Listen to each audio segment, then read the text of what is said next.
Malaikat datang begitu menakutkan, aku gemetaran dan bingung ketika aku ditanya oleh malaikat yang harusnya menyakiti, nggak jadi ditanya. Terima kasih banyak, siapa kamu ini? Udah ganteng, tampan, harum, nolong saya, siapa kamu?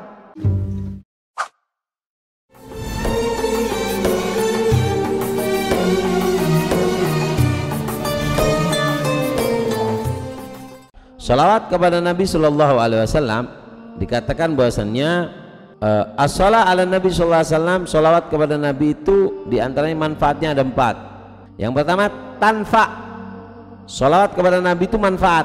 Satu salawat yang kita ucapkan kepada Nabi Shallallahu Alaihi Wasallam, Allah membalas 10 rahmat. Dikatakan oleh para ulama, 1 rahmat aja dari Allah cukup membuat kita selamat di dunia dan di akhirat. Wa khutta anhu asyra khati'at, 10 kejelekan dihapus. Wa rufi'at lahu asyra darajat, 10 derajat diangkat.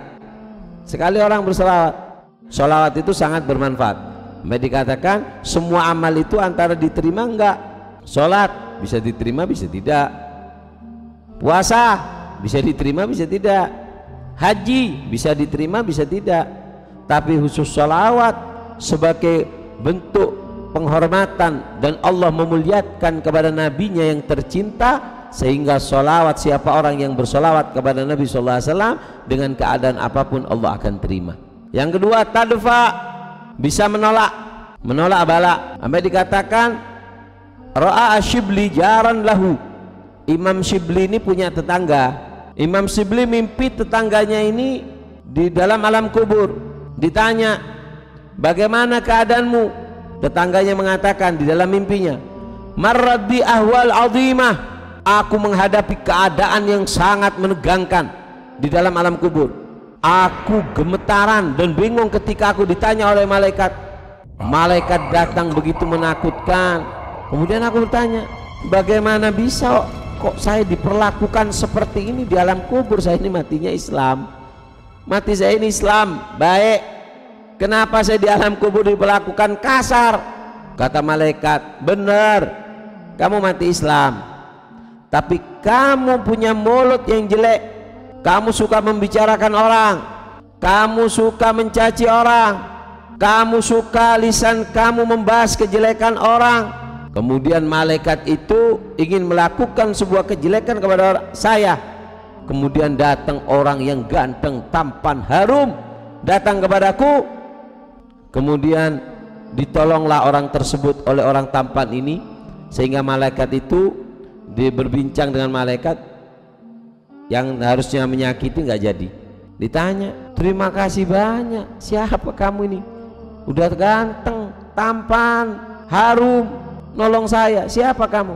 Aku adalah malaikat yang diciptakan oleh Allah karena banyaknya engkau membaca sholawat kepada Nabi Sallallahu Alaihi Wasallam. Hasil dari sholawat kamu yang banyak kepada Rasulullah, Allah ciptakan aku, dan aku diperintahkan oleh Allah, tugasku hanya satu, menolong engkau di setiap keadaan di dunia ataupun di akhirat. Wa tarfa, sholawat itu mengangkat derajat. Orang yang ingin derajatnya tinggi, perbanyak sholawat kepada Nabi. Sayyidil Imam Al-Habib Ali Khalid Ghasam, beliau adalah salah satu alawin, para habaib yang pertama kali masuk ke kota Tarim. Beliau dikatakan tidaklah bersolawat kepada Rasulullah di sholat atau di luar sholat, di Tarim atau di luar kota Tarim, ketika mengucapkan assalamu alaika ayyuhan nabiyyu, mengucapkan assalamu alaika ya Rasulullah, maka mendengar langsung suara Nabi Shallallahu Alaihi Wasallam. Bahkan bukan hanya beliau, orang di sekitar beliau juga mendengarkan daripada suara indah Nabi Shallallahu Alaihi Wasallam. Makanya kalau Imam Ali Khalid Ghasam ini sholat, berebut mereka untuk jadi di dekat dan di belakangnya Imam Ali Khalid Ghasam untuk mendengarkan daripada suara Nabi Shallallahu Alaihi Wasallam. Habib Ali Al-Habsyi, ketika itu ada seorang saleh, Al-Habib Abdul Qadir bin Gudban, bermimpi melihat arwah orang-orang saleh ini datang ke kota Seun untuk hadir di majelisnya Habib Ali Habsyi.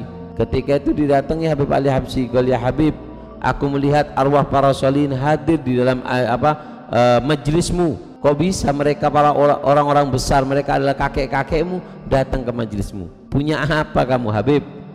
Apa kata Habib Ali Habsyi? Gabattu bijidil a'dam, umpanku besar, umpanku bagus. Gabattu bi Muhammad sayyidil wujud, peganganku adalah Rasulullah sallallahu alaihi wasallam. Sehingga apa? Sehingga ketika Rasulullah aku berpegang teguh Rasulullah, yang lain ikut. Kayak kita kedatangan rumah kita, kedatangan presiden, nggak perlu ngundang bupati, nggak perlu ngundang kepala desa, nggak perlu ngundang camat, secara otomatis mereka akan datang. Kenapa? Yang atas sudah datang, yang bawah pasti nurut. Begitu juga ketika Rasulullah SAW ada di dalam diri seseorang, maka semua alam ini akan bergerak, berusaha mengikuti daripada apa yang kita kehendaki. Allah berikan kemuliaan. Sayyidil Habib Ali Al-Habsyi, guru beliau mengatakan, ya Ali, satakunu min magnetisil qulub. Hai Ali, aku lihat kau akan menjadi magnetnya hati. Semua hati akan mendekat kepadamu. Sehingga kita lihat Habib Ali Habsyi daripada maulid beliau yang penuh barokah, semua hati cinta, rindu ketika Habib Ali Habsyi dekat dengan Rasulullah SAW. Naam. Yang keempat, tashfa', memberikan syafaat. Hajatuka dunya wal akhirah, hajat kamu di dunia dan di akhirat. Dikatakan Imam Sufyan Ats-Tsauri ketika beliau berangkat haji, ngelihat seorang pemuda tawaf baca sholawat, terus baca sholawat Allahumma sholli Muhammad, Allahumma sholli Muhammad, Allahumma sholli Muhammad. Ditegur, kalau ya fulan, ini ibadah haji, kenapa kamu bacanya cuman sholawat, apa nggak ada bacaan lain? Ini kan ada zikir masyru', zikir yang dihimbau untuk dibaca waktu haji, waktu tawaf. Dan engkau biarkan aku. Gal, kenapa? Aku sebenarnya nggak mau buka ini. Siapa kamu? Gal, ana Sufyan Ats-Tsauri. Karena kau orang saleh, aku akan buka. Aku perjalanan haji bersama ayahku. Ketika di tengah jalan ayahku sakaratul maut, kemudian meninggal. Ketika meninggal ayahku badannya hitam semua. Aku malu, aku tutup ayahku dengan kain, aku menangis. Ketika aku menangis sedih karena keadaan ayahku seperti itu, maka aku tertidur, aku mimpi seorang pemuda yang tampan, kemudian datang mendatangi orang tuaku, kemudian memegang kepala dan mengusapkan tangannya ke seluruh badan orang tuaku, dan ketika itu juga orang tuaku menjadi putih seperti semula dan bercahaya. Kemudian aku bertanya, siapa engkau yang menolong ayahku? Aku berterima kasih kepadamu. Kemudian orang tersebut mengatakan, aku adalah nabimu Muhammad SAW. Ketahuilah, ayahmu nakal, ayahmu banyak perbuatan jelek, tapi ayahmu selalu memperbanyak sholawat kepadaku, dan aku ditugaskan oleh Allah memberikan syafaat kepada orang yang selalu memperbanyak sholawat kepadaku.